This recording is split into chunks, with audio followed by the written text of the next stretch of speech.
Top story on ABC News Breakfast today. More than 6,000 Qantas passengers are facing serious disruptions this morning. Nearly 60 domestic flights have been cancelled or delayed because of a 4-hour national strike by ground staff. Last-minute talks between Qantas and the union yesterday failed to avert the strike over an ongoing pay dispute.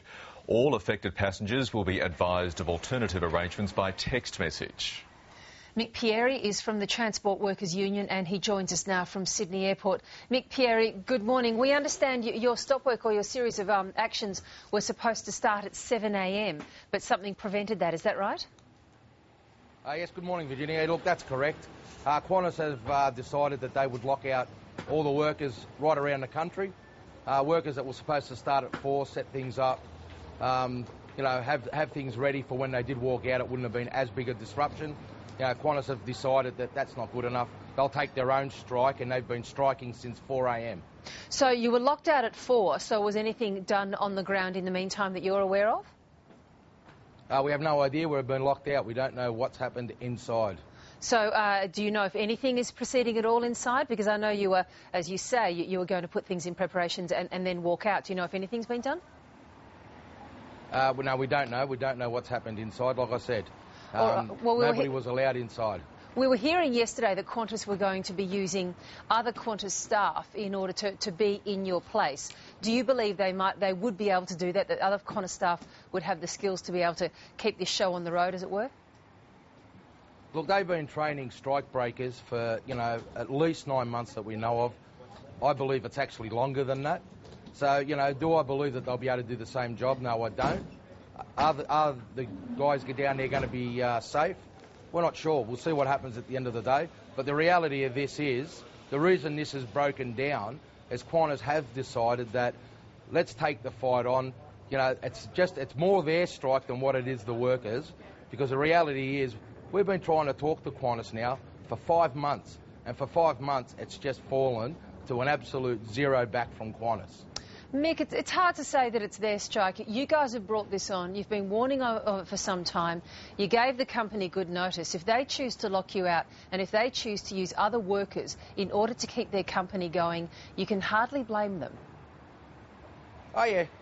I mean, I can understand what you're saying, but unfortunately, we can blame them for the 1,000 jobs that are gone. We can be upset about the fact that we've got nowhere, and Alan Joyce has just got a 71% pay rise, $5 million. The rest of the board have got 58% pay rise. And what are we asking for? Job security, the right to go to an independent arbitrator, the commission. We're asking for a 5% pay rise. I suppose Alan Joyce can take a 50% pay rise, and that pays for everything. So what happens now? And now that you've been locked out and you've given notice of the period of time that your strike action was going to run for, at the end of that period of time, do you and your fellow workers just expect to walk back on the job? Look, I can't tell you that. I haven't met with our workers. As far as we were concerned coming into today, that was for 4 hours. The truth of the matter was we were going to actually meet and see if we needed to go back earlier. I don't know whether they'll be back at 11. We'll find out. What Qantas has done is given us the right that if they decide not to go back, legally they don't have to. Legally, Qantas doesn't have to go back, or the workers don't have to go back? No, the workers don't have to go back. Legally, right, OK.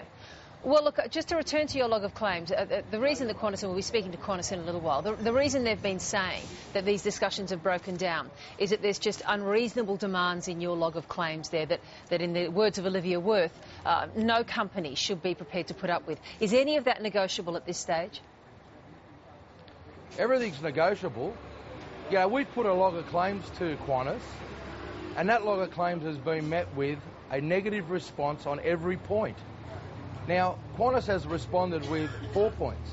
They haven't been negotiating in good faith. Now, we wouldn't be here if they could actually turn around and say and discuss it fairly, openly, and we've gone to these meetings not just with the union, it's been with the union delegates. It's been a big group that's been trying to discuss this. We've gotten nowhere. Mick Pieri, just quickly and finally, this action was going to affect around about 6,000 travellers this morning. The way it started off today with the lockout and the like, do you believe there'll be only 6,000 affected, or would it be worse? Look, can I just say, and I can take this from every worker, you know, they don't want to cause any disruptions to the 6,000 that Qantas are saying it will affect. They've been given no choice.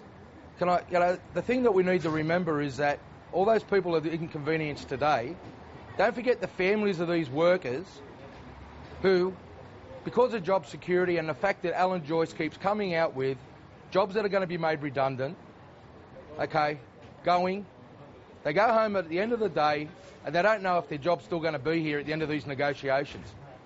Alan Joyce announced 1,000 workers. He spoke to our union. Yep. He said we won't be affected, and the very next day 70 of our workers were terminated, given redundancies. Well, that's great for their future, isn't it?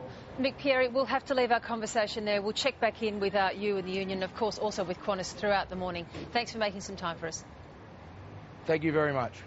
Mick Pieri there from the Transport Workers Union. We will have regular updates for you from our reporters. They're at both Sydney and Melbourne airports all morning. And as I mentioned, we will speak to Qantas spokesperson Olivia Worth later on the program, in particular about that 4 a.m. lockout.